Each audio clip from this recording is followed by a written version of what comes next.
ဒါဟာကမ္ဘာပေါ်မှာအန္တရာယ်ရှိဆုံးလက်နက်တစ်ခုဖြစ်ပြီးသူ့ရဲ့စွမ်းမကားကိုမြင်ရင်တင်တကယ့်ကိုအံ့ဩသွားပါလိမ့်မယ်စစ်သားအားလုံးဟာသူတို့ရဲ့လက်နက်တွေကိုထုတ်ယူပြီးတိုက်ခိုက်ဖို့အတွက်စတင်ပြင်ဆင်လိုက်ကြပါတယ်သူတို့ဟာလက်နက်တွေကိုဖြန့်လိုက်ပြီးအဲ့ဒီအလယ်မှာလဲလျောင်းကနောက်ထပ်ထိတလက်ကိုရန်သူစစ်သားတွေရန်ကနေကာကွယ်ဖို့ဒိုင်းဖြစ်အသုံးပြုခဲ့ကြပါတယ်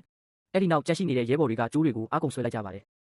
သူတို့ကျိုးတွေကိုလွှတ်လိုက်တဲ့အခါစစ်သားအားလုံးဟာဘီးတစ်ခုလိုတဝဲဝဲလဲပြီးရန်သူဘက်ကိုစတင်ထိုးဖောက်တိုက်ခိုက်ပါတော့တယ်ဒီထူးခြားတဲ့အခြေအနေကိုတွေ့လိုက်ရတဲ့အခါရန်သူကင်းဆောင်တွေကအချက်ပေးကောင်းတီးလိုက်တာကြောင့်ရန်သူတွေဟာနေရာအနှံ့မှာချက်ချင်းရောက်လာကြပါတယ်သူတို့စီကိုတရှိန်ထိုးလာနေတဲ့ဒီထူးဆန်းတဲ့အရာကိုရန်သူတွေမြင်တဲ့အခါမှာတော့များတွေနဲ့ပြန်လည်ပစ်ခတ်တိုက်ခိုက်ကြပါတယ်ဒါပေမဲ့စစ်သားတွေရဲ့လက်နက်တွေကဒိုင်းတွေလိုအလုံးလုံးနေတာကြောင့်ရန်သူများတွေဟာသူတို့အပေါ်မှာအသုံးမဝင်ခဲ့ပါဘူးဒါပေမဲ့စစ်သားတွေကတော့သူတို့ရဲ့လက်နက်တွေထဲကနေရန်သူတွေကိုအလွယ်တကူတိုက်ခိုက်နိုင်ခဲ့ပါတယ်သူတို့ဟာရန်သူအားလုံးကိုတယောက်ပြီးတယောက်လဲချနိုင်ခဲ့ပြီးဒီနည်းပညာကိုအသုံးပြုကာခန့်တက်ထဲကိုအလွယ်တကူဝင်ရောက်နိုင်ခဲ့ပါတယ်ခန့်တက်ထဲရောက်သွားတဲ့အခါမှာတော့လက်နက်ကြီးတွေကိုင်ဆောင်ထားတဲ့ရန်သူတွေကသူတို့ကိုပိုပြီးဝိုင်းရံထားကြပါတယ်ရန်သူတွေကသူတို့ဘက်မှာလူအင်အားပုံများတဲ့အတွက်အလွယ်တကူနိုင်ရမယ်လို့ထင်နေကြတာပါဒါပေမဲ့အဲ့ဒီအချိန်မှာစစ်သားအားလုံးကသူတို့ရဲ့လက်နက်တွေကိုမြှောက်လိုက်ကြပြီးထိလက်ကင်မှာပါတဲ့စက်ရန်တရားကိုနှိပ်ကအရှိန်ဟုန်နဲ့စတင်လဲပတ်လိုက်ကြပါတယ်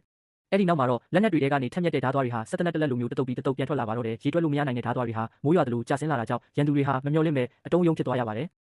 ပထမအချီတိုက်ခိုက်မှုအပြီးမှာတော့စစ်သားတွေဟာထူးဆန်းတဲ့လှုပ်ရှားမှုတွေနဲ့ဖြည်းဖြည်းချင်းရှေ့ကိုတိုးလာခဲ့ပါတယ်ပို့ပြီးတော့သိကျင်နေဆိုရင်တော့ဒီဇာတ်ကားနာမည်က Shadow ဖြစ်ပါတယ်